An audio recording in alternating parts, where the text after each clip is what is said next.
అసలు NLM scheme ఉద్దేశాన్ని స్పష్టంగా చెప్పారు. దానివల్ల ఎవరికి ఉపయోగపడుతుంది, ఎవరికి ఉపయోగపడట్లేదు అనేది కూడా స్పష్టత దొరికింది.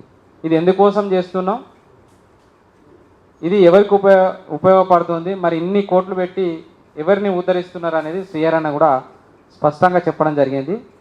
అసలు ఎన్ఎల్ఎం స్కీము అప్లై చేసుకున్న తర్వాత ఏ ఇబ్బందులు వస్తున్నాయి, ఎందుకు వృత్తి చేపట్టే వారికి ఎందుకు చింత లేదు, అందులో ప్రత్యక్షంగా కొన్ని కష్టాలను నేను చూడడం జరిగింది. వాటిని ప్రభుత్వాల దృష్టికి, ఇటు రాష్ట్ర ప్రభుత్వం కానీ కేంద్ర ప్రభుత్వం దృష్టికి కూడా పలుమార్లు తీసుకెళ్ళడం జరిగింది. వాళ్ళు ఇచ్చేటువంటి సమాధానాలు ఏ విధంగా ఉన్నాయనేదే నేను చెప్పదలుచుకున్నా. ఈ అంకెలు చూసినట్టు ఏదంటే శ్రీహర్ అన్న చెప్పినట్టుగా 16,400 రూపాయలు ప్రకటనతోటి 2014-15లో మరి కేంద్ర ప్రభుత్వం ప్రకటించడం జరిగింది. దానిని 2021 వరకు కూడా ఒక్క రూపాయి కూడా ఖర్చు చేయలేదు, ఒక అప్లికేషన్ కూడా తీసుకోలేదు కేంద్ర ప్రభుత్వం. 2021లో జీకేఎస్ఎస్ ఏప్రిల్ 13 తారీఖు రోజున నిర్మాణం జరిగింది, ప్రారంభం జరిగింది. మేము ఎందుకో ఎక్కడో ఒకడ ఈ ఫార్మింగ్ వ్యవస్థ మీద కొంత ఆలోచనతో అసలు పథకాలు మనకి ఏమున్నాయని చర్చ చేసినప్పుడు ఇది ఒక పథకం కేంద్ర ప్రభుత్వం కనబడడం జరిగింది. దాని మూలంగా ఒక లేఖకు రాసినాం అప్పుడే మేము కేంద్ర ప్రభుత్వానికి, ఈ పథకం ఉద్దేశం ఏంది, దీన్ని ఎవరికైనా ఉపయోగపడుతుందా అన్న తర్వాత మేము ఆ లేఖ కూడా నేను చెప్పినాను, అవి కూడా నా దగ్గరనే ఉన్నాయి. ఇప్పుడు జూలైలో అనుకుంటా రాసిన తర్వాత దాన్ని సెప్టెంబర్లో దీన్ని పునర్ప్రారంభిస్తున్నాం, దీన్ని అమల్లోకి తీసుకొస్తున్నాం అనేది ప్రకటన వచ్చి జీవో జారీ అయింది. జీవో జారీ అయిన నాటి నుంచి వెళ్ళి ఈ రోజు వరకు వాళ్ళు ఖర్చు పెట్టింది ఎంత అంటే రిలీజ్ చేసిన అమౌంట్ 2,300 కోట్లు, అంటే 16,400 కోట్లను ప్రకటిస్తే 2,000 ఇది ప్రభుత్వం చెప్పిన లెక్కలే, నేను ఆర్టీఐ ద్వారా తీసుకున్న లెక్కలు, ఇవేమో సుమారుగా కూడా చెప్పట్లేదు, స్పష్టతతో చెప్తున్నా. 2,300 కోట్లు రిలీజ్ చేయడం జరిగింది ఫండింగ్. ఇందులో ఎన్ఎల్ఎం అనగానే గొర్రెలు మేకల పెంపకం, అలాగే దానికి సంబంధించినటువంటి ఫీడర్ అండ్ ఫాడర్ సంబంధించింది, ఫిగరీస్కి సంబంధించింది, పౌల్ట్రీ రంగానికి సంబంధించింది, హార్స్కు సంబంధించిన అన్నీ కూడా ఇందులో ఉన్నాయి. వాటన్నిటికీ ఇప్పటి వరకు సబ్సిడీ రూపంలో ఇచ్చింది 1,682 కోట్ల 88 కోట్ల 52 లక్షలు. తర్వాత ఈ షీప్ అండ్ గోటుకు మాత్రమే ఇచ్చినవి, షీప్ అండ్ గోట్ అంటే గొర్రెల పెంపకానికి మాత్రమే ఇచ్చింది 255 కోట్ల 95 లక్షలు. ఇంకా ప్రభుత్వం సబ్సిడీ ఇవ్వాల్సింది, అంటే ఒక మొదటి సబ్సిడీ ఇచ్చి ఇంకా రెండో సబ్సిడీ కూడా ఇవ్వని యూనిట్స్ ఉన్నాయి, అవి 282 కోట్ల 8 లక్షల రూపాయలు ఇంకా సబ్సిడీ. అంటే ఈ పథకం ద్వారా గొర్రెల మేకల పెంపకానికి లబ్ధి జరిగేది ఎంత అనంటే 538 కోట్ల 3 లక్షల రూపాయలు. ఇది గవర్నమెంట్ ఇచ్చిన లెక్క. ఇంకొకటి ఏంటి అనంటే దాదాపుగా ఇప్పుడు రవాణా ఒకటి కూడా చెప్పడం జరిగింది, చాలామంది అప్లై చేశారు తెలంగాణలో. అత్యధికంగా అప్లై చేసిన రాష్ట్రం ఏదైనా తెలంగాణ రాష్ట్రం భారతదేశంలో. మరి ఆ తెలంగాణలోనే 200 అంటే దాదాపుగా 9,631 అప్లికేషన్లు వచ్చినాయి. అందులో ఏమీ చూడకుండా పక్కకు వారేసినాయి 3,700 అప్లికేషన్లు. వాటి డీటెయిల్స్ కూడా ఉన్నాయి, ఎందుకు వాడేసిరు అనే దాని మీద. వాళ్ళు రిజెక్ట్ చేసి కావాల్సిన, అంటే అర్హత ఉండి అన్ని రకాల అర్హతలు ఉండి రిజెక్ట్ చేసి, అంటే ఏ కారణాలో తెలియదు, వాళ్ళ కమిట్మెంట్స్ కారణాలా లేకుంటే ఇంకొక రకమైనటువంటి కారణాల తెలియదు, అట్లా రిజెక్ట్ చేసినాయి 284 యూనిట్లను. అంటే ఇవన్నీ దాదాపుగా వీళ్ళకి అన్ని అవకాశాలు ఉన్నాయి, అర్హతలు కలిగి ఉన్నటువంటి వారియే 284ని రిజెక్ట్ చేసి పరిస్థితిగా రిజెక్ట్ చేస్తే అది ఎట్టి పరిస్థితిలో కూడా మళ్ళీ అప్లికేషన్ చేసుకోవడానికి లేదు. ఎందుకోసం అని అంటే అది పాన్ కార్డ్ ఎంట్రీ అయి ఉంటుంది కాబట్టి, మనిషికి ఒకటే పాన్ కార్డు ఉంటుంది కాబట్టి ఆ పాన్ కార్డు తోటి మనం అప్లై చేయాల్సి ఉంటుంది కాబట్టి ఆ పాన్ కార్డు పెడితే ఇక రాదు అతను. అతను సెల్ నెంబర్ మార్చి పెట్టినా కూడా పాన్ కార్డ్ అనేది ఎంట్రీ చేస్తాం కాబట్టి ఎట్టి పరిస్థితుల్లో అతను మళ్ళీ స్కీమ్లో అతనికి అర్హత లభించదు. ఇట్లా వాటి మీద కూడా ఆర్టీఐ పెట్టి దాని లిస్ట్ కూడా తీసుకోవడం జరిగింది. ఇంకా మీకు చెప్పాలనంటే అసలు ఆన్లైన్ చేసిన తర్వాత ఏమేమి కష్టాలు వస్తాయి. ఫస్ట్ మనకు 5 ఎకరాల భూమి ఉండాలి.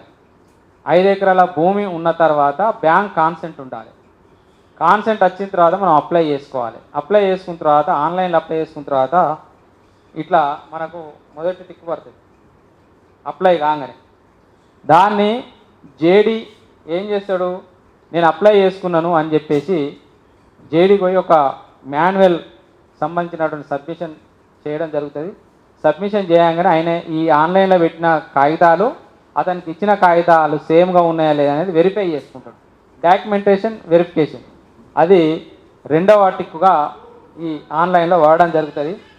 మరి మూడవది ఎప్పుడు వస్తుంది అని అంటే ఈ జేడీ ఏం చేస్తారనంటే ఇక్కడ మన స్టేట్కు ఫలానాయన ఇది అప్లికేషన్ చేసుకున్నాడు, వీటిని ఒకసారి చూడండి అని చెప్పేసి మళ్ళీ జేడీ రిపోర్ట్ చేయాలి స్టేట్కి రిపోర్ట్ చేసిన తర్వాత స్క్రీనింగ్ ఆఫ్ అప్లికేషన్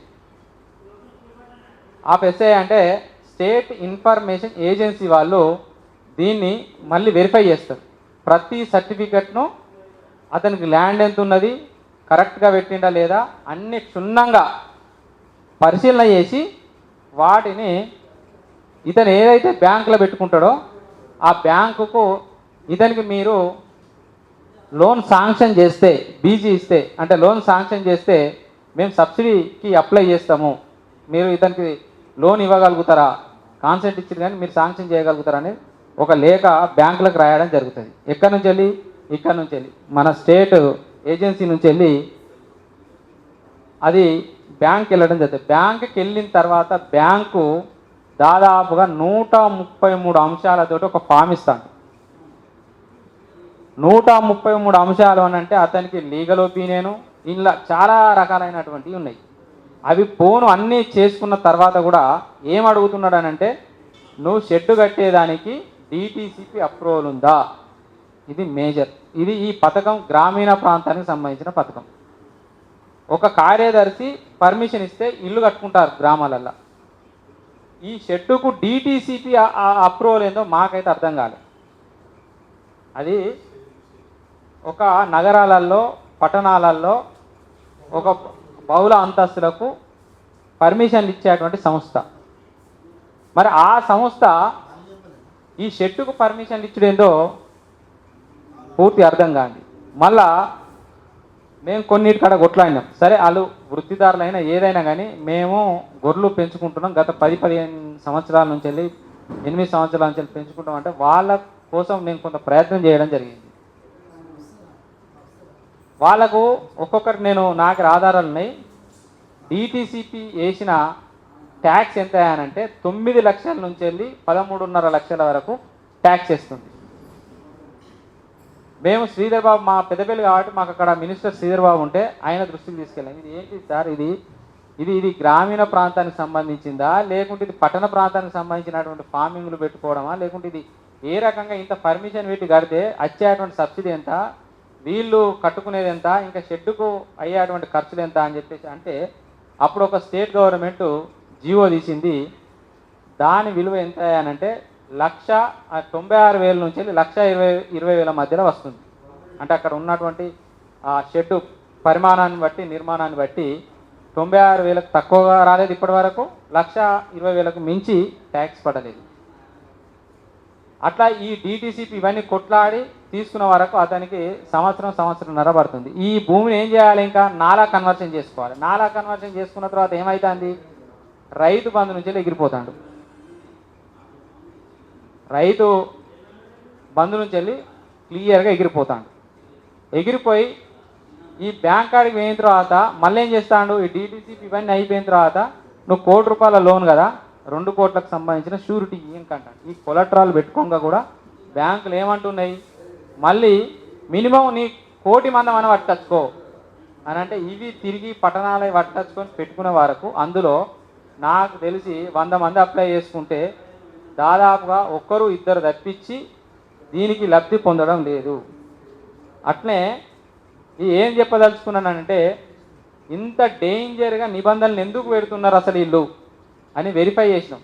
నేనే అట్టోని లెక్క ఊగా డైరెక్టర్ పెట్టుకోదు, వారంకి ఒకసారి అట్టుగానే టైంపాస్ లెక్కనే పోదు. అసలు వీళ్ళ పరిస్థితి ఏంటి అని అంటే, అక్కడ కమిట్మెంట్స్, ఆ కమిట్మెంట్స్ దృష్టిని మనకు డైరెక్టర్ ఉన్నాడు గోపి సార్ అని, దాదాపు ఆయన వస్తాడు గురువారం రోజు అని అంటే నేను 11ంటికి పోయి ఊకుంటున్నాడు ఒక సామాన్యులాగా.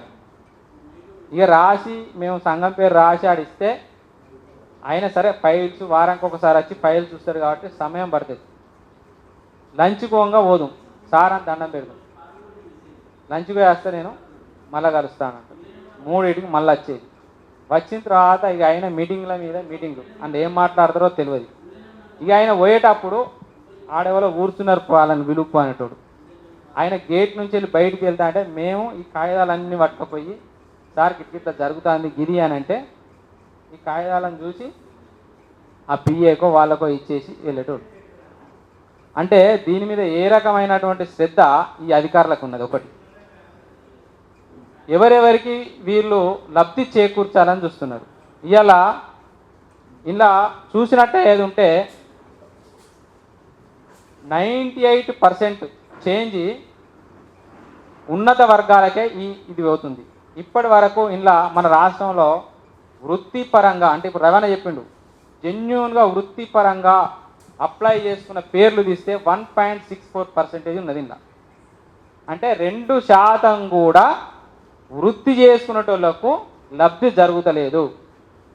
వాళ్ళకి ఎవరైతే కమిట్మెంట్స్ మాట్లాడుకుంటున్నారో, మేము కొట్లాడినాం సిఆర్ అన్నది కానీ మేము కూడా ఏం చేసినాం, మేము కూడా చేస్తాం కానీ మేము ఇదే ఇస్తాం అనే లెవెల్లో మేము మాట్లాడుకునేటువంటి పరిస్థితి ఒక వృత్తిదారుల సంఘాలకు, ఈ వృత్తి మీద ఆధారపడ్డ వాళ్ళ కోసం మేము ప్రయత్నం చేసినాము అని అంటే మాకు మేముగానే ఓసారి సిగ్గుపడాల్సి వస్తాం.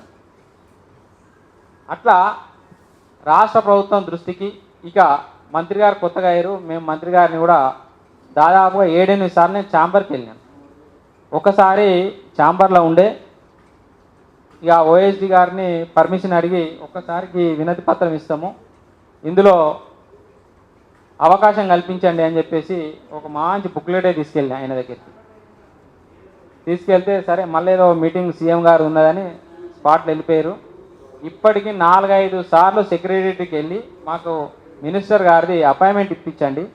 చాలా అంశాలు, ఎందుకనంటే ఇది పశ్చిమతక శాఖ ఇది ఒక్క అంశమే కాకుండా రెగ్యులేటరీ మార్కెట్ అని ఇతర అంశాలతోటి ముడిపడి ఉన్నాయి. వీటిని వారితో మేము చర్చిస్తాం. కనీసానికి ఆయనకి ఇప్పటి వరకు నేను దాదాపుగా 14 అప్లికేషన్లు రాసినాం. 14 అప్లికేషన్ విత్ ప్రూఫ్తో సహా ఉన్నాయి. ఎందుకంటే ఇన్వాల్వ్ ఇస్తా నేను, వాటికేమి ఇవ్వాలి, చేతికి ఇస్తే ఏం చేస్తారు, అవి ఇచ్చిరా ఇయ్యలే లెక్కకు రావాలి.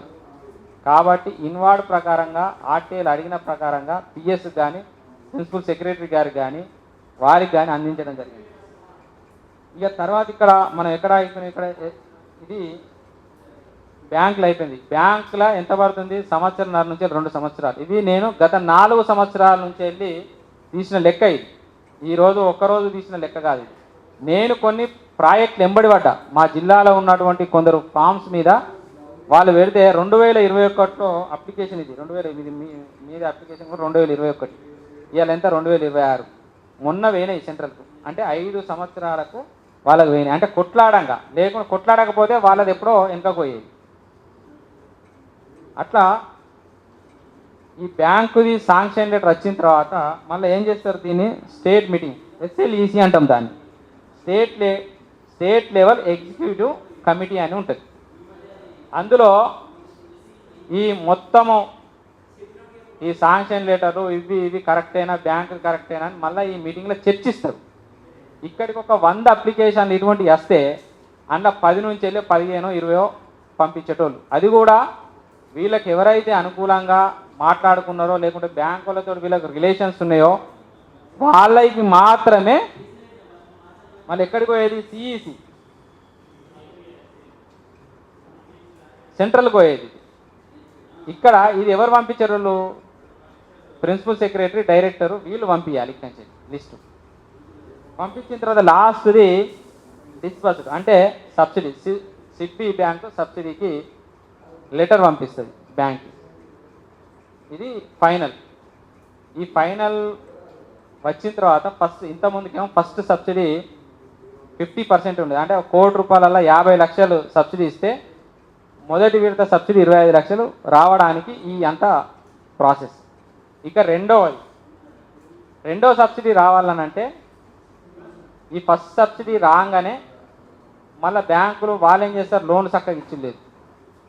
అరే సబ్సిడీ పడ్డది, నాకు లోను ఇది అది కలిపి 50 లక్షలు ఇయ్యి, నేను షెడ్ స్టార్ట్ చేస్తాను, గొర్రెలు కొనుకొచ్చుకునేది ఉన్నది, మళ్ళీ సెకండ్ సబ్సిడీకి అప్లై చేయాలని అంటే వాడక్కడ కమిట్మెంట్స్, మళ్ళీ నీకు లాభం జరుగుతుంది కదా నా సంగతి ఏంటి అని అట్లా వాళ్ళను ఇబ్బంది పెట్టుకుంటా లోన్లు ఇచ్చిన తర్వాత షెడ్లు కట్టిన తర్వాత గొర్రెలు కొనుకొచ్చుకున్న తర్వాత దాన్ని గ్రౌండింగ్ చేయాలి డాక్టర్స్, మళ్ళీ జేడి గ్రౌండింగ్ చేయాలి. గ్రౌండింగ్ చేసి మళ్ళీ ఆ ఇన్సూరెన్స్కి సంబంధించిన అన్నీ కూడా అప్లై చేయాలి. అందరూ అప్లై చేసి మళ్ళీ సెంట్రల్కి పంపించే లోపల ఇతన్ని గొర్రెలకి ఏమవుతుంది, కొన్ని తీసుకొచ్చుకున్న కాడ రోగాలు వచ్చి 50 గొర్రెలు అంటే 500 గొర్రెలల్లో 50 గొర్రెలు చనిపోవడం కూడా జరుగుతుంది. ఇట్లా నష్టం జరుగుతుంది ఒకటి. రెండవది ఇవన్నీ ఏమి చేయని వారు కూడా ఉన్నారు. మనోళ్ళయ్య గొర్రెలు చూపించుకొని ఏదో షెడ్డు లెక్క పాత షెడ్లు చూపించి, కొత్త షెడ్లు కూడా కాదు నేను చెప్పేది, పాత షెడ్లు చూపించి అందులో ఒక 100-200 గొర్రెలను దోలి వాళ్ళకి అక్కడ శాటిలైట్లా కనబడతట్టు ఆ వారం రోజులు 10 రోజులు వీళ్ళకి చెప్తారు. ఆ టైంలో వీళ్ళు గొర్రెలను దోలుతూ అంటారు. వాళ్ళు ఆ వారం 10 రోజులలో అక్కడ క్యాప్చర్ చేస్తారు శాటిలైట్ ద్వారా. క్యాప్చర్ చేయగానే బరాబరైన గొర్రెలునే షెడ్ ఉన్నది, కొట్టేసి సబ్సిడీ. అట్లా 87% కర్ణాటకలో తేలినాయి. కర్ణాటకలో 87% షెడ్లు సబ్సిడీ అంటే వాళ్ళు అప్లై చేసుకున్న 2 సంవత్సరాలకే పూర్తి స్థాయి సబ్సిడీ పడి మళ్ళీ భూమి మీద షెడ్డు కూడా కనబడకుండా ఉన్న ప్రాజెక్టు 87%. అక్కడ ఎన్ని శాంక్షన్ చేసినట్టు ఇప్పటికి ఎన్ని వచ్చినాయి అనంటే 474 యూనిట్లు అక్కడ వస్తే 87% అసలు భూమి మీద ఇప్పుడు చూద్దామంటే కూడా లేవు. 2 సంవత్సరాలకి అవి. ఇక్కడ 5 సంవత్సరాలైనా సెంట్రల్కు మన ఫైలు ప్రాసెస్ కావడానికి 5 సంవత్సరాలు పట్టింది. అక్కడ ప్రాసెస్ అయ్యి సబ్సిడీలు గిబ్సిడీ అన్నీ 2 సంవత్సరాలు అయిపోయి మళ్ళీ చూద్దాం అనే వరకు లేదు. అట్లా మళ్ళీ మనకేం చేస్తున్నారు, మీరంతా చేస్తలేరు, ఇదంతా కరప్షన్ అవుతుంది అని మొన్న ఏం చేసిర్రు, మళ్ళీ ఒక సబ్ కమిటీ మీటింగ్ వేసేసి మంత్రివర్గంలో ఏం చేసిర్రు, ఈ గొర్రెల మేకలకు మనం సబ్సిడీలు బంద్ చేయాలి, దీన్ని తీసి పారేయాలి అని మొన్న మేము అంతకుముందుకే దీని మీద కొంత ఆలోచనతో కేంద్ర ప్రభుత్వానికి ముందే మేము లేఖ రాసినాం. రాసిన తర్వాత మాకెవరు లేఖ రాసినారు అంటే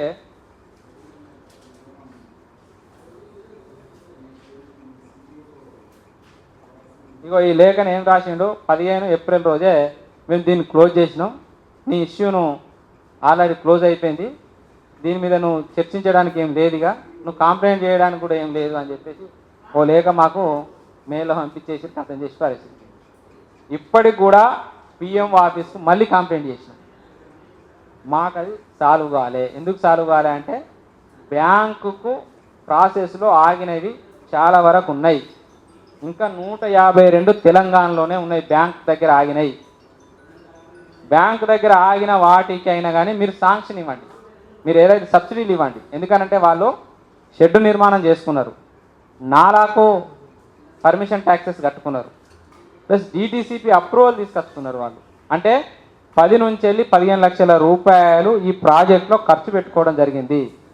కాబట్టి వీళ్ళకైనా కనీసానికి అవకాశం ఇవ్వండి. ఒక నెల రోజులు వీళ్ళు ఏదైతే ఆన్లైన్లో తప్పులు ఉన్నాయో వాటిని సరి చేసుకోవడానికి ఎడిట్ ఆప్షన్ ఇచ్చి దీన్ని కొనసాగించాలని మళ్ళీ తీవ్రంగా ప్రయత్నం చేస్తున్నాం. 2 సార్లు మళ్ళీ నాకు కాల్స్ రావడం జరిగింది పిఎంఓ నుంచి వెళ్ళి. వస్తే కూడా నేను అందులో స్పష్టంగా చెప్పిన ఆ వీడియోస్ కూడా సంఘాల గ్రూపులలో కూడా వచ్చినాయి. కాబట్టి ఈ పథకాలు లబ్ధి చేకూర్చేదానికంటే మరి ఆర్భాటంగా ఏదో చేస్తున్నాం అని చెప్పి అంతకంటే ఎక్కువగా మరి షెప్పర్స్ని నష్టం చేస్తున్నారని చెప్పేసి ఒక ఆరోపణ జీకేఎస్ఎస్ నుంచి మేము చేస్తున్నాం. సరే, అది వృత్తి కులాలు కాకుండా ఇతరుల వాళ్ళకి ఎక్కువ లబ్ధి చేకూర్చే విధంగా ఈ ప్రభుత్వాల ప్రయత్నాలు ఉన్నాయని ఒకటి స్పష్టంగా చెప్పదలుచుకున్నాం. ఎందుకనంటే వృత్తి కులాలు అప్లై చేస్తేనేమో 5 ఏళ్ళు పడుతుంది. మరి ఇంతకుముందుకు మన పెద్దలు చెప్పినట్టుగా ఇతర ఈ కులానికి సంబంధం లేని వాళ్ళు అప్లై చేసుకుంటేనో 2 ఏళ్ళలో వాళ్ళకి మొత్తం సబ్సిడీతో సహా కంప్లీట్ అయిపోతుంది. కాబట్టి దీన్ని పెద్ద ఎత్తున తీసుకెళ్ళాలి, దీన్ని ఎండగట్టాలి కూడా. ఎందుకోసం అనంటే గతంలో అయినా ఇప్పటికైనా కానీ మన నిజాయితీన మన వృత్తిన వాడుకొని లబ్ధి పొందేటువంటి ప్రభుత్వాలే ఎక్కువగా కనబడుతున్నాయి. దీనికి లబ్ధి ఇవ్వడం కంటే వాళ్ళ స్వలాభాలను ఎక్కువ ఆర్జిస్తున్నాయని చెప్పేసి జీకేఎస్ఎస్ నుంచి వెళ్ళి మేము పూర్తి స్థాయిలో ఆరోపణ చేయదలుచుకున్నాం. దీని మీద చర్చ జరగాలి. వృత్తి కులాలకు సంబంధించినటువంటి ఎవరైతే ఉంటారో వాళ్ళు ఫార్మింగ్, ఇప్పుడు రవాణా చెప్పినట్టుగా ఫ్యూచర్లో 100% ఫార్మింగ్కి వెళ్ళాల్సిందే. ఫార్మింగ్కి వెళ్ళాలి అని అంటే కంపల్సరిగా ఆర్థికంగా అంతో ఎంతో ప్రభుత్వాలు ఆదుకోవాల్సిందే. ఈ డిటిసిపి అనే ఒక కండిషన్స్ను ఈ పర్మిషన్ ఇచ్చేటువంటి వాటిని పూర్తిగా అందులో నుంచి తొలగించాలి. అంటే ఇవి ఎన్ఎల్ఎం గైడ్లైన్స్లో లేవు. డిటిసిపి పర్మిషన్ ఉండాలనేది ఎన్ఎల్ఎం గైడ్లైన్స్లో లేవు, కానీ బ్యాంకు గైడ్లైన్స్లో ఉన్నాయట. అవి ఏవైతే గైడ్లైన్స్ చెప్తున్నాయో బ్యాంకు గైడ్లైన్స్లో ఇవి ఉన్నాయి, మేము దాన్ని మాత్రమే పాటిస్తామని చెప్పేసి చెప్తున్నాయి. అది కాబట్టి వాటిని కూడా ఆ గైడ్లైన్స్ నుంచి తొలగించేలాగా మరి దీన్ని వృత్తి కులాలకే ఈ ఎన్ఎల్ఎం స్కీమ్ను అప్లై చేసే విధంగా ప్రయత్నం జరగాలనేది ఈ రౌండ్ టేబుల్లో ఒక అంశంగా నేను చెప్పదలుచుకున్నా. కాబట్టి ఈ అవకాశం కల్పించినటువంటి మరి పెద్దలు శేరన్న గారికి ధన్యవాదాలు తెలియజేస్తూ